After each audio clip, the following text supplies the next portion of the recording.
In 2020, French police did something that should have been impossible. They hacked 60,000 phones simultaneously, phones that had no cameras, no GPS, no microphones, and were running a custom operating system that nobody outside the network even knew existed. And the scariest part? The people using those phones had no idea it was happening.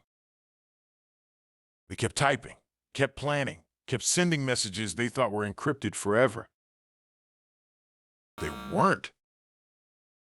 This is the EncroChat story, and it's going to change how you think about digital security forever. The Frankenstein phones. Let's start with the hardware, because this is where it gets weird. EncroChat didn't sell you a regular phone. They sold you a paranoid phone. They take a standard Android device, usually a BQ Aquarius, strip it completely apart, and physically remove three things: the GPS module, the microphone, and the camera. Gone. Physically gone. Not disabled in software. Pulled out of the circuit board entirely. Then they installed a dual boot operating system. Booted normally, you get a clean, boring Android screen. Nothing suspicious.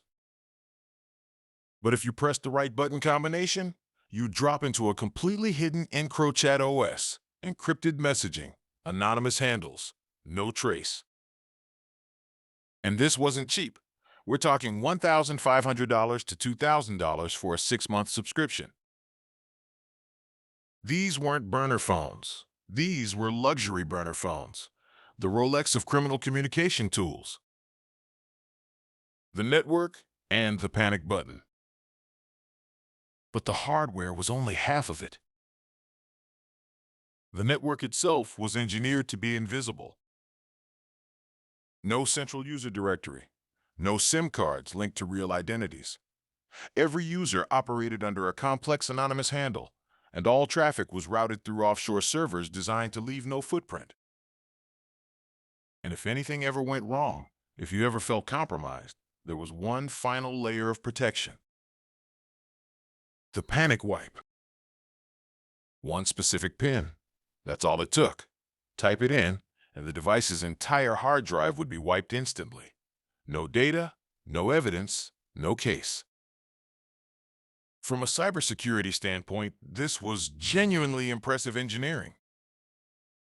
60,000 users across Europe, organized crime networks, drug traffickers, hitmen, all communicating on what they believed was an untouchable system. And for years, they were right. Law enforcement couldn't crack the encryption. They couldn't intercept the traffic. They couldn't even identify the users. So they had to think differently. Before I get into how they cracked it, because what they did is genuinely brilliant, if you're into cybersecurity, digital privacy, and stories like this, hit subscribe. We break down real-world cases like EncroChat every week on this channel. Okay, back to it. The supply chain sting. Here's where the story shifts from a criminal operation into one of the most sophisticated law enforcement cyber operations ever recorded. French authorities eventually tracked down EncroChat's central servers. They were sitting in a data center in Roubaix, France.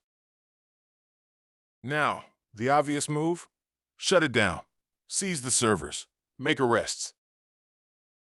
But they didn't do that, because shutting it down would tip off every single user immediately. Instead, they did something much more elegant and, frankly, much more terrifying.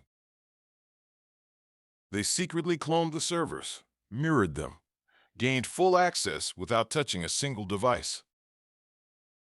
And then they built a piece of malware. Not just any malware, a Trojan horse disguised as a legitimate software update. The kind of update EncroChat users had received dozens of times before. On March 31st, 2020, that update was pushed simultaneously to all 60,000 devices on the network. Every user got the notification. Most accepted it without thinking twice. Why wouldn't they? Their device was secure. Their network was trusted. This was just a routine update.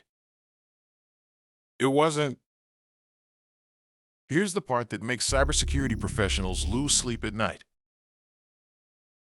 The malware didn't try to break the encryption. It didn't need to. Instead, it read messages before they were encrypted, while the user was still typing. Every word, every photo, every plan. A carbon copy was sent directly to Europol servers before the user even hit send. End-to-end encryption, completely bypassed, not by breaking it, by going around it entirely.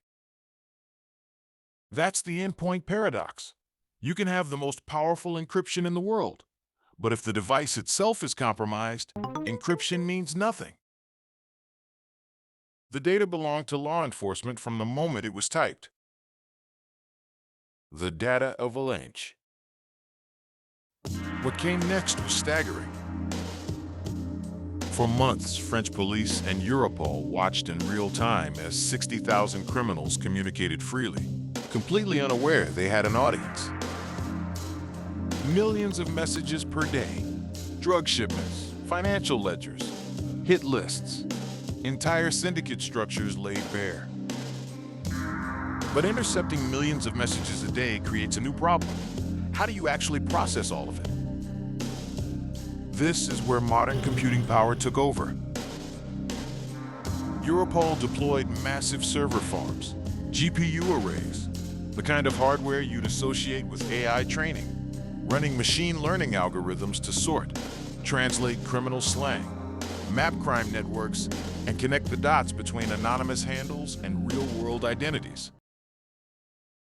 It was the largest cybercrime takedown in European law enforcement history.